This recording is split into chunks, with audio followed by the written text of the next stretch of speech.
obrigado. Boa tarde a todos. E as minhas primeiras palavras são para agradecer o amável convite que o engenheiro Vítor Coias me fez para eu vir aqui num curto espaço de tempo fazer uma curtíssima intervenção sobre um tema que eu intitulei de intervenção administrativa e jurisdicional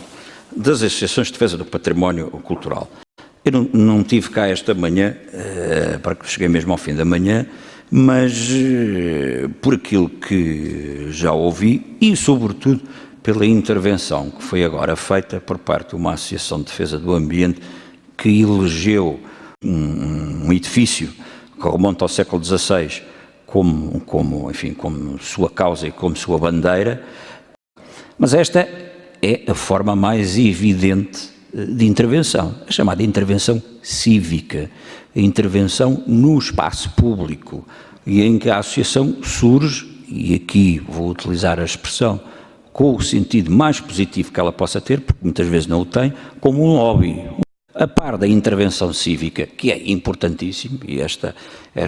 intervenção foi bem ilustrativa daquilo que se pode fazer. Temos depois outros domínios, esses já mais bem específicos, mas também igualmente importantes. O primeiro domínio é o domínio do procedimento administrativo. O atual Código do Procedimento Administrativo confere legitimidade para as associações de defesa do património intervirem no procedimento administrativo. Essa legitimidade é dada pela lei, não só pelo Código de Procedimento Administrativo, mas desde 95, com a chamada Lei da Ação Popular, a Lei 83 de 95, que confere legitimidade para as associações que estatutariamente prossigam interesses nesta área, chamada a área dos interesses difusos, ambiente, património cultural, urbanismo, ordenamento do território, qualidade de vida. E, portanto, a intervenção de uma associação num determinado procedimento administrativo de licenciamento urbanístico pode ser extremamente importante no sentido de prevenir um mal, no sentido de prevenir uma lesão. Portanto, a sua intervenção é uma intervenção que visa não só a cautelar a defesa do património, mas também dar um contributo para, em colaboração com o proprietário ou com os proprietários, para, em colaboração com a entidade licenciadora, se efetivamente a fazer-se alguma coisa que se faça no rigoroso cumprimento da lei. Aqui a lei é no sentido muito amplo, portanto, inclui, e isto são instrumentos fundamentais e que as associações de defesa do património têm a obrigação de conhecer, pelo menos as associações de defesa do património de caráter local, que são os regulamentos dos instrumentos de planeamento que se encontram em vigor no território municipal. Um plano diretor municipal, um plano de urbanização, um plano pormenor. É muito importante conhecer estes instrumentos de planeamento, porque muitos deles, e bem, têm disposições regulamentares importantíssimas na defesa do património cultural. Portanto, estão legitimadas. Mas se estão legitimadas para intervir, têm que efetivamente formalizar a sua intervenção. Muitas vezes perguntar-me, mas como é que isso se faz? Por obrigação legal, nos termos do regime jurídico de urbanização e de edificação, ou é necessário colocar uma placa à porta de um determinado edifício a dizer que está em curso uma obra de licenciamento, ainda não está licenciada e, portanto, estão lá fornecidos os dados relativos ao respectivo procedimento administrativo e, portanto, essa é uma forma de, ao olhar para a dita tabuleta, ficarmos a saber, aliás, o objetivo da lei é mesmo esse, portanto, está consagrado na lei de que estes procedimentos são públicos e têm que ser devidamente publicitados. E, portanto, se alguma coisa não estiver bem aos olhos de uma das vossas associações, podem e devem intervir no procedimento. Ao intervir no procedimento administrativo, ficam constituídas como interessadas no procedimento. Quais são as vantagens procedimentais? As vantagens procedimentais é que podem requerer no procedimento tudo o que seja certidões relativas a despachos, informações e pareceres, é o chamado direito de informação procedimental, que passa a ser extensível à associação, que a partir do momento em que formaliza a sua intervenção no procedimento, pode e deve ter acesso a toda essa documentação. Tem lugar a chamada audiência dos interessados, intervém na fase da audiência dos interessados, manifestando o seu sentido relativamente àquilo que efetivamente se pretende licenciar, e depois, no termo do procedimento administrativo, enquanto interessado, que se, no seu entendimento, for uma decisão ilegal, isso então leva-nos e transporta-nos para outro domínio, o domínio jurisdicional. Mas, dizia eu, que a par da intervenção cívica pura e dura,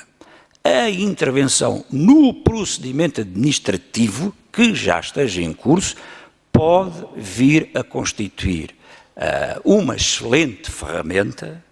para, efetivamente, os objetivos que cada uma destas associações pretende prosseguir, consiga, efetivamente, alcançar. Numa perspectiva, e é importante frisar este aspecto, numa perspectiva de contributo, e um contributo que se dá dialogando no seio do procedimento administrativo, quer com o proprietário / promotor, quer com a entidade decisora, neste caso, a Câmara Municipal. Depois, transportando isto para um plano puramente jurisdicional, vamos imaginar que no termo do procedimento surge a tal decisão administrativa e que a dita associação entende que é ilegal por, enfim, violação de várias disposições da legislação sobre património cultural ou até, muito importante, as próprias disposições do regulamento do instrumento de planeamento municipal que está em vigor. Nessa altura partimos para um outro plano, que é o plano puro e duro de combate a essa expressão, mas aí ao nível jurisdicional. O que é que se pode fazer? Há duas vias, a via cautelar, vulgo providências cautelares, e a chamada via principal. Uma questão prévia,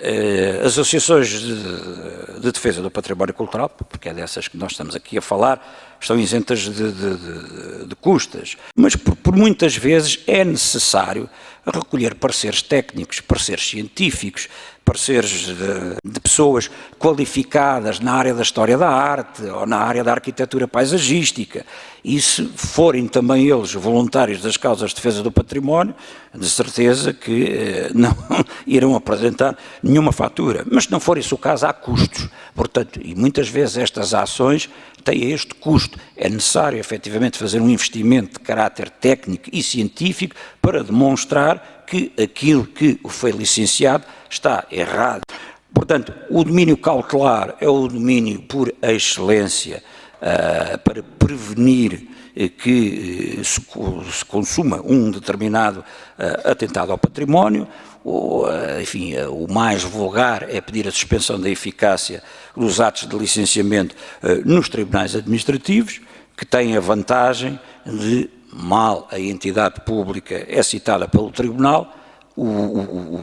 suspende-se automaticamente a produção dos efeitos do ato de licenciamento e, portanto, o requerimento de suspensão da eficácia do ato de licenciamento no competente tribunal administrativo tem, como eu disse, produz este efeito automático de suspensão do respectivo ato de licenciamento, portanto, no domínio cautelar. Depois, o domínio cautelar está sempre dependente da propositura daquilo que se chama a ação principal. E, portanto, a ação principal aqui é normalmente uma ação administrativa popular, que também segue os seus termos de acordo com aquilo que está previsto no Código de Processo nos tribunais administrativos, também isento de custas, mas em que o tal investimento de caráter técnico e científico existe, tal como nas providências cautelares. Tem que haver aqui uma preocupação de efetivamente se fazer a prova do dano ou da ameaça de dano que está concretizado ou potencialmente concretizado na decisão administrativa que se vai impugnar. Portanto, os meios existem, quer ao nível administrativo, quer ao nível jurisdicional. É necessário que haja vontade e interesse de pôr em execução estes mesmos meios. Muito obrigado.